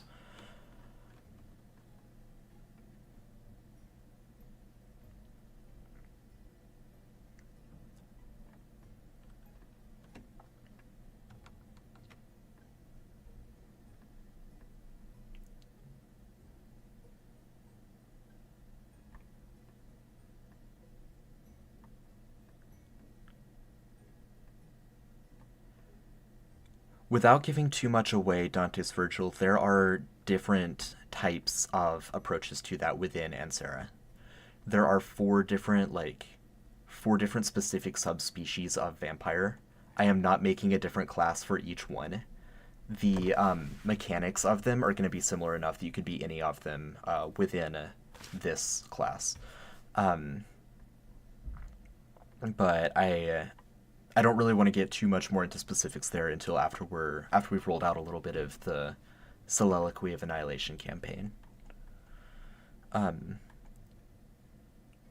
Let's see. Let's just see what we're at here. 1, 2, 3, 4, 5, 6, 7, 8, 9, 10, 11, 12, 13, 14. Look at that. That's almost perfect. I may move those around a little bit. I like you getting to work on your reputation and all of that, and then that translates to battlefield prowess a little bit. And then eventually you get psionic abilities, but that's not early. Like the psionic kind of power comes later on. Yeah, and then at the very end you can make your own vampire, like not just vampire spawn, but like full vampires. I have not seen Hellsing yet. No, I haven't. I be sure that that's on my watch list. It is. Yeah, I've got several Veil of the Eternal Night inspiration shows and movies that are on my watch list, and so Hellsing is right up there. I just haven't gotten to it yet.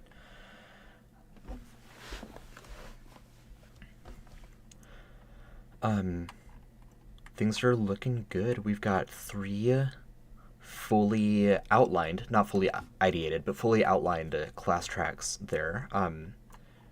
These 2 are going to be combined into one, like as not.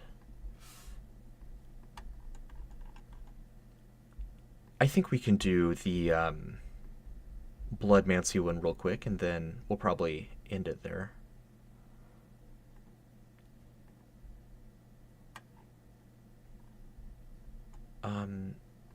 Okay, but I want them both to... There we go. There we go. All right, yeah, let's go ahead and knock this out real quick. Let's break it down, see what kind of outline we come up with.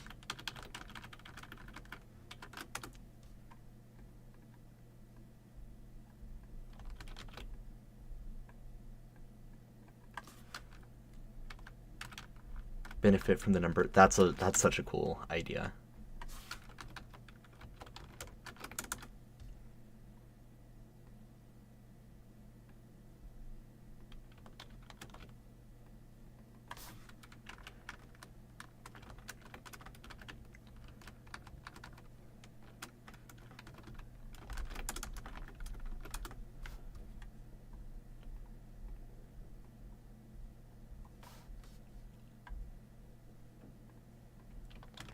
Blood armor.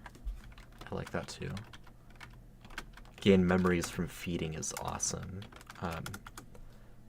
And then, yeah, weapon or armor made out of blood.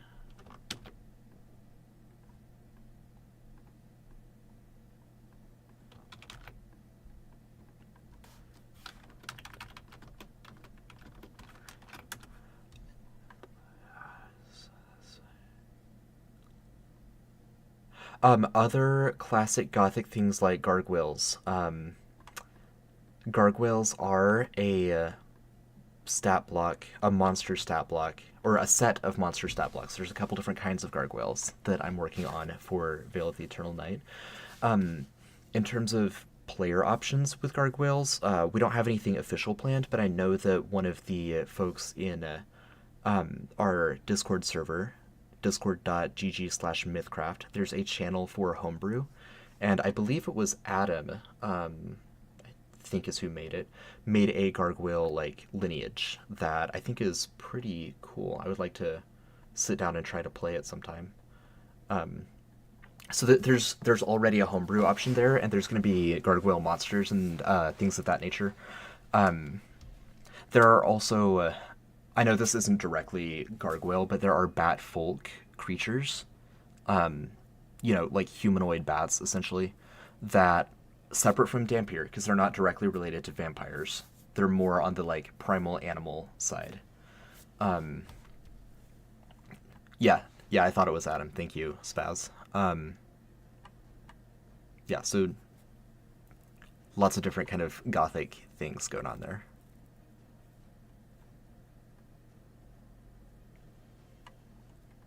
Oh, summon. Okay, yeah. Let me add that to things you might be able to summon. Very cool. Makes a lot of sense too. Like if they can summon bats and they can summon like skeletons and shadows. Yeah, that fits in really well there.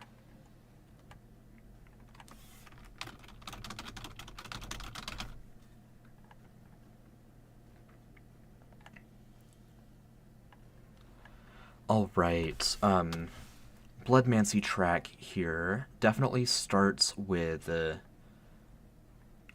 the immortality thing, which again we may move up to like base vampire features, but just in case we don't, it'll be at this like very bottom tier, so that you can take a one talent dip into it if that's kind of the playstyle that you want. Feeding on creatures to remove death points, benefiting from the number of death points that your allies have, gaining memories from feeding.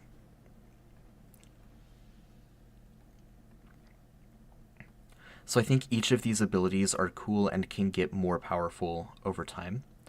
I'm gonna essentially take them and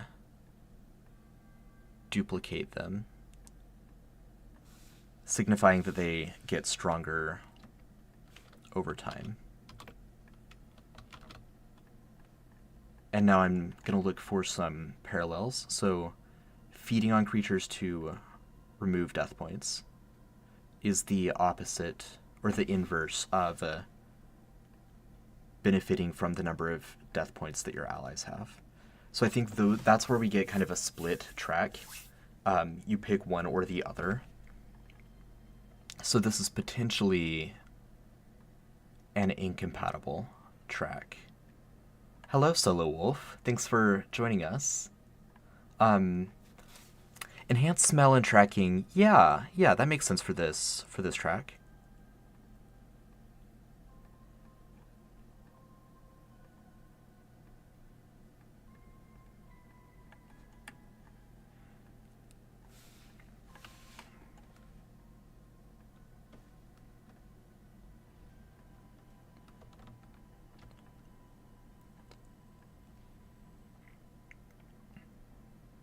So, you go straight down the track and then you pick one or the other here.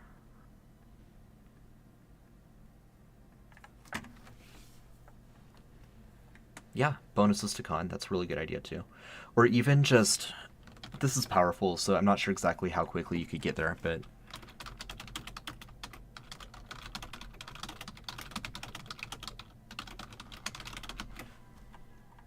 kind of the same thing as like a 5th edition Constitution bonus, just in MythCraft terms.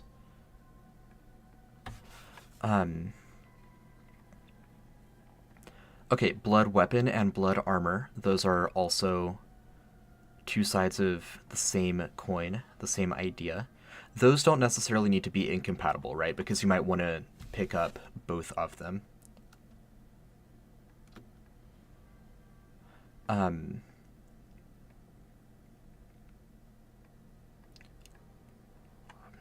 Let's see. Oh, and the other thing is gaining this set of abilities here. I think that these two class tracks might share the Psyche talent mechanic. So you can go into Bloodmancy and then you can manipulate Psyche talents, or you can go into the Dark Arts magic and from there you can manipulate Psyche talents. Either way.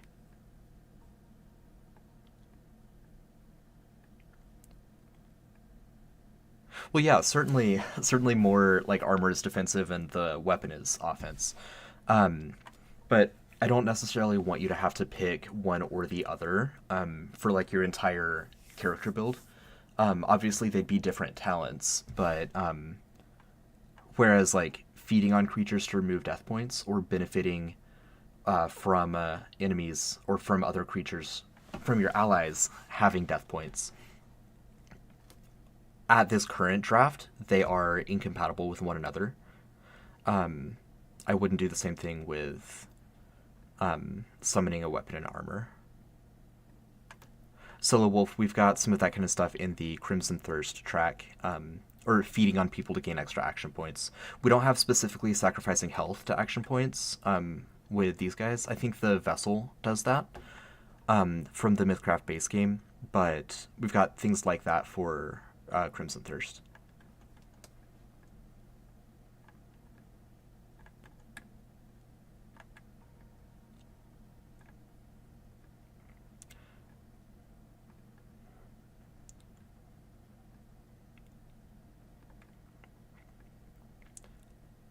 So we'll make those both a little bit stronger.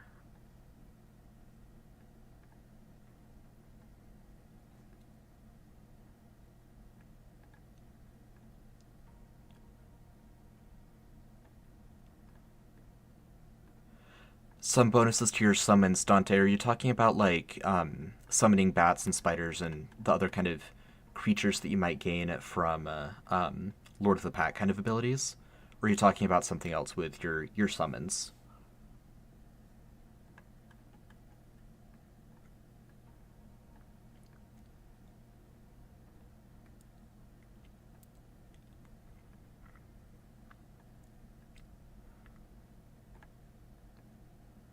I really like the idea of like getting memories from feeding on people and that getting stronger and stronger. So I think that's going to be kind of the center part of this that you keep coming back to before you make more choices.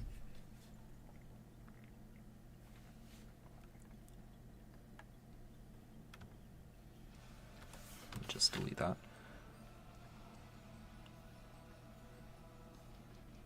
So, you make one choice or the other, and then you come back and you get the memory thing. And then from memories, you focus on, whoops, don't know what that is. You focus on your weapon or your armor, and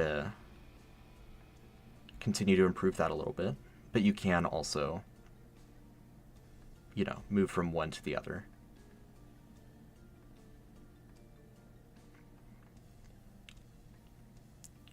Get stronger with your endurance, as some of you were pointing out.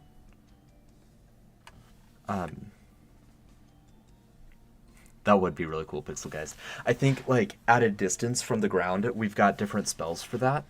So I would say use the Dark Arts track to gain access to those spells and do that kind of thing.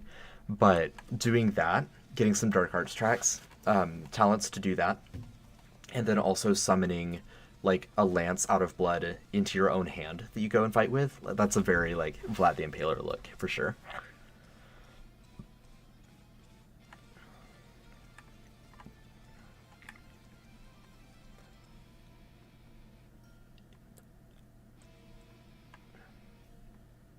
Yeah. Let me make a note real quick. Maybe same talent, just switch forms.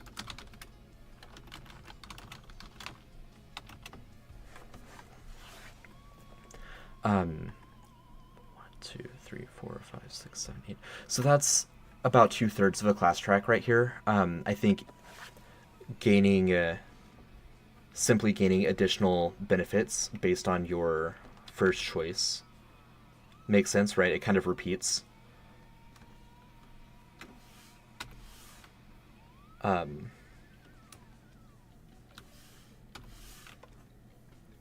we go. So that's roughly this class, and then this would be like the capstone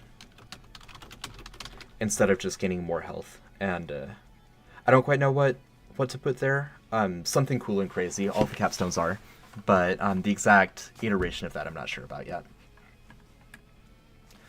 And that's a nice split track. It's got two different kind of layers of things going on with your weapons and armor, and with your your Bloodmancy letting you feed on creatures to remove your own death points, maybe to remove the death points of allies if you feed to them somehow, could correspond with turning people into vampires somehow through this track as well. And then, on the other hand, you could choose to just benefit from the number of collective death points that your allies have. So a lot of really cool stuff going on with the Bloodmancy track.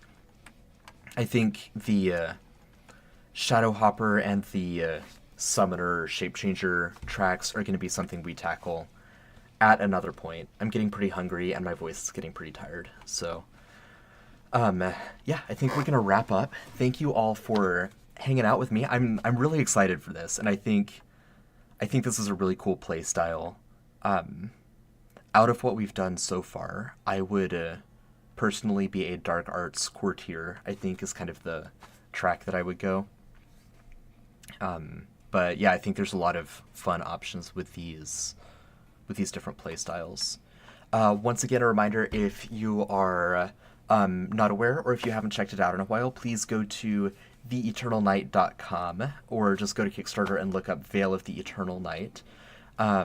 We are closing in on another stretch goal, and once we hit it, then I will do a poll to figure out what new artifact to introduce to the game, and I'll do a design stream building it in real time with all of you. So yeah, thank you all for hanging out. I really appreciate it, and I'll talk to y'all next time.